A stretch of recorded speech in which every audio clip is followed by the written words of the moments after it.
안녕하세요. 책 읽어주는 강사 손정입니다. 오늘은 글쓰기 표현 사전 그리고 글 고치기 전략이라는 책을 쓰신 돌아가셨지만 장하늘 선생님의 문장 쓰는 법 그런 사례를 가져와서 읽히는 문장, 좋은 문장은 어떤 건지 한번 알아보겠습니다. 저는 이렇고요. 글쓰기 과정, 개인지도 메일로 연락 주시면 됩니다. 자, 장하늘 선생님은 글 고치기 전략, 글쓰기 표현 사전이라는 책에서 여러 가지 못난 문장과 그리고 올바른 문장 사례를 많이 비교해 넣으셨는데요. 그 중에서 우리에게 좀 도움이 될 만한 것들만 제가 좀 골라왔습니다. 몇 차례에 걸쳐서 영상을 올릴 건데요. 오늘은 한 10가지 정도 한번 알아보겠습니다. 잘 읽히는 문장이란 우리가 글을 쓰는 목적 중에 하나죠.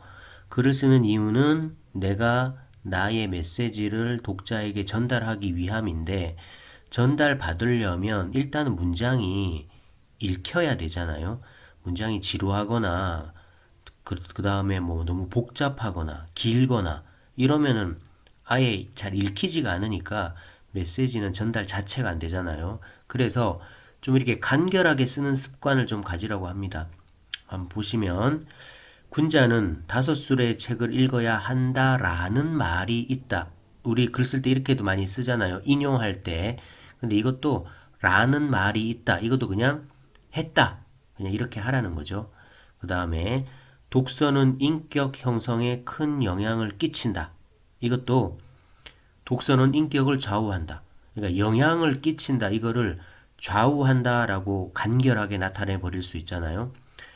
어떤 책을 읽느냐에 따라 그 사람의 인격도 달라진다.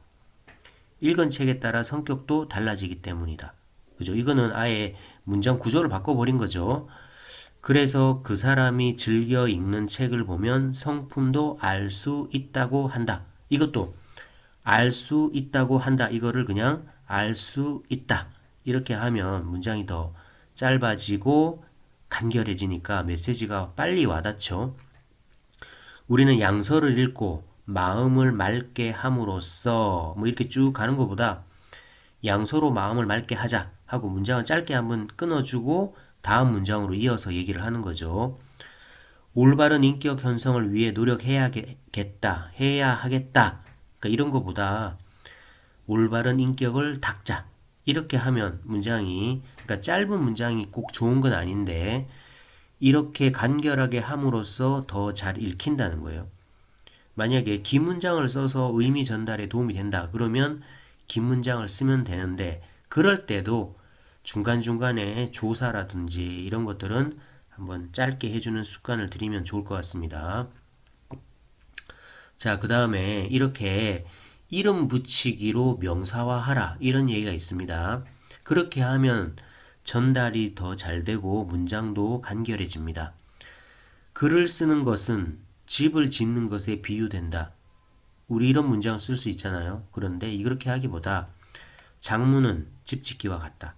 이렇게 하면은 장문이라는 걸 위의 문장은 글을 쓴다라고 풀어 쓴 거고 집 짓기를 집을 짓는 것이라고 풀어 쓴 거잖아요. 저렇게 하기보다 명사화하면 간결해진다. 사람들은 백화점은 사람들로 붐볐다. 이것도 백화점은 북새통이었다. 이렇게 하면 사람들이 붐볐다를 북새통이라는 명사화함으로써 더 간결하게 해줬죠. 그러니까 쓰실 때 이렇게 한번 이거를 명사화할 수 없을까 이런 생각. 그러니까 글 한 편을 쓸 때 모든 거를 이렇게 명사화 해버리면 또 너무 어색할 수도 있어요. 그래서 항상 뭐든지 적절해야 되니까 이런 것들을 좀 중간중간 섞어주면 좋을 것 같습니다. 자, 그 다음에 이중피동과 피동 한번 볼게요. 자격증이 주어진 사람에게는 각종 혜택이 부여됩니다. 이 다 이제 피동이죠. 자격증을 받은 사람에게는 각종 혜택을 줍니다. 이렇게 피동은 능동으로 바꾸자. 그리고 이중 피동은 그냥 단순 피동으로 바꾸자. 사례를 보면요. 불리어지는 이름은 불리는 이름. 이렇게 바꿀 수 있다는 거예요. 자, 그 다음에 문장을 좀 명확한 의미를 부여해서 쓰는 게 좋을 것 같아요. 첫 문장 한번 볼게요. 철이는 영희처럼 영화를 좋아하지 않는다. 이건 무슨 의미인가요? 아래 세 가지 의미를 가지고 있습니다. 철이도 영희도 영화를 좋아하지 않는다. 이 의미도 되고요. 영희는 영화를 좋아하지만 철이는 좋아하지 않는다. 이 의미도 되죠. 그리고 철이도 영화를 좋아하지만 영희만큼은 아니다. 이 의미도 되잖아요. 그래서 저 검정색 문장은 아래에 초록색 세 가지 의미를 담고 있으니까요. 문장을 쓰실 때 쉼표를 찍어준다든지 아니면 뭐 조사를 바꿔준다든지 해서 내가 의도했던 의미를 명확하게 해주실 필요가 있습니다. 자, 그 다음에 접속사를 좀 덜 쓰면 좋을 것 같아요. 젊어서는 건강했다. 그러나 늙어서는 잔병이 많았다. 하지만 큰 탈은 없었다. 이게 세 문장 쓰는데 접속사가 두 개나 들어갔잖아요. 이렇게 하기보다 젊어서는 건강했다. 늙어서 큰 탈은 없었지만 잔병이 많았다. 이렇게 하니까 더 보기도 좋고 읽기도 좋죠. 자, 그 다음에 문장을 짧게 하는 방법 중에 하나입니다. 행하다, 갖는다 이런 말을 좀 덜 쓰면 됩니다. 10년간 연구를 행한 끝에 이렇게 하지 마시고 10년간 연구한 끝에 그 다음에 재판이 행해진 뒤에 이렇게 하지 말고 재판이 끝난 뒤에 입학식을 갖기로 했다. 입학식을 하기로 했다. 단독 회담을 가진 자리에서 단독 회담 자리에서 그죠? 이렇게 행하다, 갖는다는 가급적 쓰지 않는 습관을 들여보세요. 자, 그 다음에 추상과 구체를 함께 쓰되 추상을 먼저 쓴다. 이건 뭔가요? 추상은 결론에 해당되고 구체는 근거에 해당되잖아요. 그러니까 추상은 함축해 놓은 거고 구체는 풀어 놓은 거기 때문에 글을 길게 쓴다면 추상적인 말을 먼저 제시하고 뒤에다가 구체적으로 풀어 쓰는 습관을 들이시면 좋습니다. 인간은 자기 수명의 3분의 1을 잠으로 보낸다.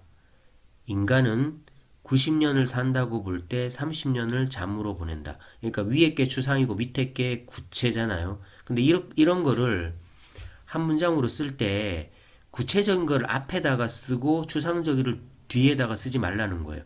만약에 인간은 90년을 산다고 볼 때 30년을 잠으로 보내는데 그렇다면 그것은 수명의 3분의 1을 잠으로 보내는 셈이다. 이렇게 하기보다 추상을 먼저 쓰는 게 좋다는 거예요.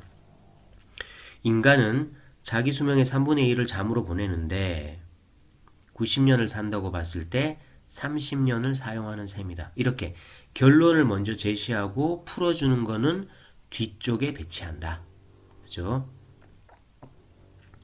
자, 그 다음에 또 구체적으로 쓰는 방법입니다. 숫자 사용하기, 고유명사 그대로 밝히기, 그 다음에 자세히 풀어서 설명하기, 이걸 지켜서 독자가 빨리 알아들을 수 있게 해주는 게 좋습니다. 많은 참가자라고 하는 것보다 300명의 참가자. 시내에 있는 극장 앞에서 기다렸다. 이렇게 하기보다 무슨 극장인지를 밝혀줍니다. 서울 시내 평화극장 앞에서 기다렸다. 그 다음에 자세히 풀어서 설명해요. 내가 즐겨 듣던 노래 이렇게 하는 것보다 자주 듣던 가수 김현식의 노래 이렇게. 그러니까 우리가 내 글에다가 상표명 이런 거 밝혀도 되냐? 이게 밝혀도 됩니다. 우리가 쓰는 글을 이런 거는 이제 방송이나 이런 게 아니잖아요. 그죠? 그래서 이렇게 상표명 이런 걸 밝혀주면 독자는 더 구체적으로 인지한다는 거예요. 그죠? 그래서 자, 오늘은 이제 이게 이제 마지막 페이지가 될 텐데요. 장하늘 선생님의 책에서 못난 문장을 좋은 문장으로 고치는 법에 대해서 지금 알아보고 있습니다. 전체 글을 시작할 때는 먼저 아까 추상과 구체랑 좀 비슷한데요. 첫 문장을 좀 이렇게 개괄적으로 단정하고 추상적으로 서술합니다. 그리고 둘째 문장은 첫 문장에 대해서 구체적으로 서술하는 거예요. 그러니까 아까는 한 문장을 그렇게 봤고요. 만약에 한 단락을 쓸 때도 마찬가지예요. 한 단락 쓸 때도 처음에 결론을 딱 제시하고 그 밑에다가 구체적인 사례를 써준다. 그러려면 한 단락의 첫 문장은 어떤 형태로 오면 좋을까요? 예를 들면 이런 거죠. 나의 젊음의 시작은 눈부신 혼란으로부터 왔다. 이게 추상적이죠. 그럼 이 밑에다가 뭘 쓰면 될까요? 그 혼란에 대해서 쓰면 되겠죠. 빛바랜 기억의 상처를 헤집어 이력서를 다시 쓰라니 전혀 반갑지 않다. 그러니까 이런 것들이 이 단락, 이 글의 전체를 아우르는 추상적인 문장이라는 거예요. 그러니까 이런 거를 먼저 앞에다가 딱 제시를 하고 그 다음부터 단락을 풀어 나간다.